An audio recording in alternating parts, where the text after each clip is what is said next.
Jarang tampil di televisi, Epy Kusnandar banting setir jualan takjil laris manis. Istri ikut masak pakai daster. Jika biasanya di bulan puasa Ramadan main di sinetron preman pensiun, kini Epy Kusnandar pemeran kamus berjualan takjil. Sosok Epy Kusnandar dikenal sebagai aktor kenamaan. Lakon Epy di setiap perannya selalu berhasil menghibur publik. Namun siapa sangka karirnya di dunia hiburan timbul tenggelam. Seperti baru-baru ini setelah lama tak syuting di sinetron, Epy Kusnandar fokus mencari nafkah dengan membuka bisnis kuliner.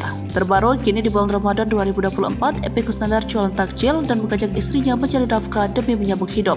Apalagi memasuki bulan Ramadan kali ini, ia dan sang istri Karina Radau menggelar lapak jualan hidangan terbuka puasa atau takjil.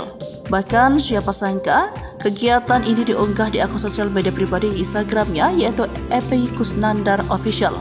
Bahkan pada Januari lalu, pasangan ini membuka warung makan di kantin apartemen Kalibata City, Jakarta Selatan. Usaha kecil-kecilan ini dirintis Epy Kusnandar dan istri sejak tahun 2012.